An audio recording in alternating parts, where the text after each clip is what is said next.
आज का डिक्टेशन 100 शब्द प्रति मिनट रहेगा और इसका पीडीएफ फाइल हमने हमारे Telegram channel study with HP Swami पर डाल दिया है।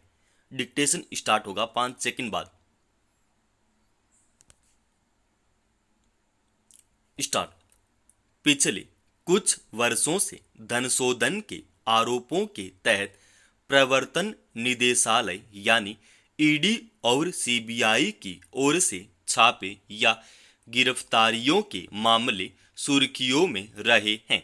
इसके अलावा ऐसे कई मामलों में होने वाली कार्रवाइयों की जैसी प्रकृति देखी गई, उसमें अब ईडी को विपक्ष की आवाज को दबाने का औजार बनाए जाने के आरोप भी लगने लगे हैं। इस मसले पर खुद सुप्रीम कोर्ट की ओर से भी प्रवर्तन निदेशालय को एहतियात बरतने या हिदायत देने की कोशिश हो चुकी है, मगर आज भी ऐसे आरोपों में साक्ष्यों को लेकर शायद गंभीरता नहीं आ पाई है या फिर उसमें एक परिपक्व दृष्टि का अभाव दिखता है। शायद यही वजह है कि बुधवार को एक बार फिर सुप्रीम कोर्ट ने धन शोधन के मामलों में दोष सिद्धि की बहुत कम दर का हवाला देते हुए ईडी से अभियोजन और साक्ष्य की गुणवत्ता पर ध्यान देने को कहा। यह छिपा नहीं है कि बीते कुछ समय से धन शोधन के आरोपों में छापा या फिर गिरफ्तारी के लगातार मामले सामने आ रहे हैं, मगर उनमें से बहुत कम मामलों में आरोप साबित हो रहे हैं। इसी के मद्देनजर सुप्रीम कोर्ट ने ईडी को दोष सिद्धि की दर को बढ़ाने के लिए वैज्ञानिक जांच करने की सलाह दी। दरअसल पहले भी धन शोधन के आरोप पर होने वाली कार्रवाइयों को लेकर कई तरह के सवाल उठते रहे हैं और बिना मजबूत साक्ष्य के आधार पर गिरफ्तारी के मामलों की विश्वसनीयता कसौटी पर रही है। इसके बावजूद लगातार इस तरह के आरोप में छापे या गिरफ्तारी के मामले सामने आए। हकीकत यह है कि धन शोधन के मामले में गैरकानूनी गतिविधियों के आरोप के साथ ईडी ने कार्रवाई करने में जितनी हड़बड़ी दिखाई, उतनी ही शिद्दत से आरोपों को साबित करने के लिए साक्ष्य पेश नहीं किए। नतीजतन ऐसे मामलों में दोष सिद्धि की दर काफी कम रही।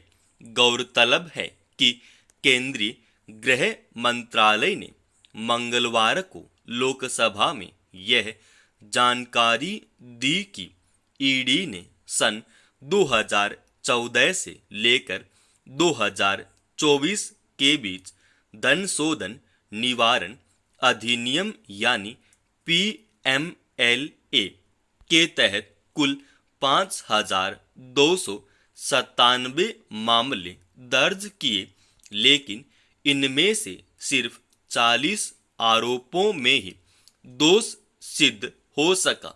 सवाल है कि इतनी बड़ी तादाद में दर्ज होने वाले मामलों की बुनियाद में सबूतों का आधार कितना ठोस था और किन वजहों से प्रवर्तन निदेशालय पर पूर्वाग्रहों से ग्रस्त होकर कार्रवाई करने के आरोप लगते हैं। अंदाजा इससे लगाया जा सकता है कि शीर्ष अदालत को यह कहने की जरूरत पड़ी कि जिन मामलों में प्रथम दृष्टया मामला बनता है, प्रवर्तन निदेशालय को उन्हें अदालत में साबित करने की जरूरत है। अदालत की यह टिप्पणी यही दर्शाती है कि जिस तेजी से धन शोधन के मामलों में ईडी ने कार्रवाई किए, उसे साबित करने को लेकर उसके भीतर कोई गंभीरता नहीं दिखी। इसकी क्या वजहें हो सकती हैं? आखिर क्या कारण है कि विपक्षी दलों को प्रवर्तन निदेशालय की मंशा पर और उसके सरकार के इशारे पर काम करने की प्रवृत्ति पर सवाल उठाने का मौका मिलता है? गैरकानूनी धन शोधन के मामलों की जांच और कार्रवाई की जिम्मेदारी का निर्वहन करते हुए अगर दर्ज मामलों में दोष सिद्धि की दर बेहद कम है, तो क्या यह प्रवर्तन निदेशालय की साक्ष्यों को लेकर गंभीरता में कमी का सूचक नहीं है? यह ध्यान रखने की जरूरत है कि ईडी जैसी सरकारी एजेंसी की विश्वसनीयता या साख उसकी कार्रवाइयों की बुनियाद और उसमें दोष सिद्धि की दर के आधार पर बनती या बिगड़ती है।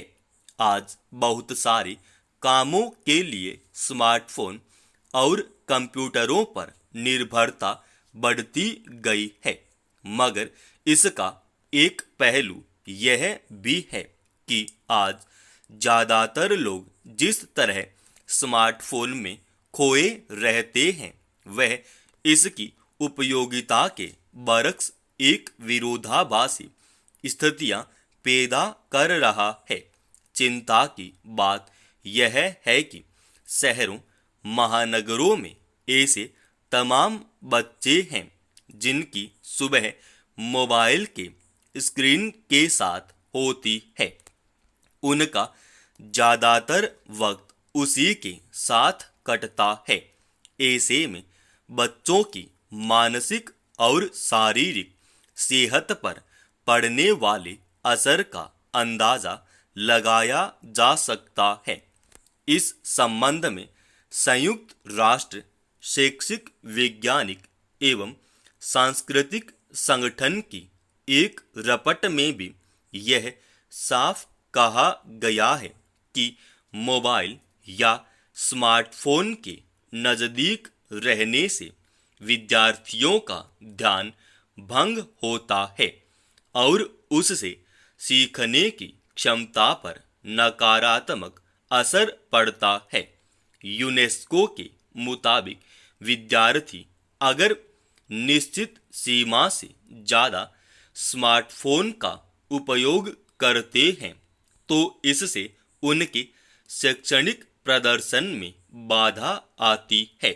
गौरतलब है कि आज बहुत सारे घरों में बच्चों को जरूरत के तर्क पर स्मार्टफोन तक आसान पहुंच तो दी गई है, लेकिन ज़्यादातर बच्चों का बहुत सारा वक्त अब मोबाइल के स्क्रीन से कटता है। इससे न केवल उनकी पढ़ाई लिखाई की सहजता और ज्ञान की ग्राह्यता बाधित हो रही है, बल्कि उनके स्वभाव में भी बदलाव दर्ज किए जा रहे हैं।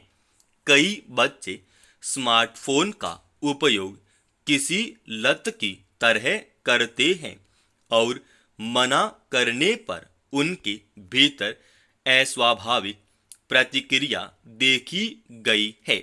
इसके मानसिक प्रभावों के समांतर ही ज़्यादा समय तक मोबाइल के स्क्रीन में खोए रहने से शारीरिक स्वास्थ्य पर भी नकारात्मक असर पड़ता है। इसमें नींद से लेकर खान पान की आदत में बदलाव हो सकता है, मोटापा बढ़ने और शारीरिक सक्रियता में भी कमी आ सकती है, जो सेहत के अन्य पहलुओं को प्रभावित करता है। बच्चों पर इसके गंभीर असर को देखते हुए ही दुनिया के कई देशों ने स्कूलों में स्मार्टफोन के उपयोग पर प्रतिबंध लगा दिया है। आधुनिक तकनीकों के उपयोग की सीमा वही होनी चाहिए जिससे मनुष्य के मानसिक शारीरिक स्वास्थ्य की गुणवत्ता बेहतर हो, न कि उसके असर से वह धीरे धीरे छीजने लगे। समाप्त। दोस्तों, इस डिक्टेशन का पीडीएफ फाइल टेलीग्राम चैनल पर डाल दिया है और रोजाना ऐसे ही डिक्टेशन पाने के लिए इस चैनल को आप अभी सब्सक्राइब कीजिएगा।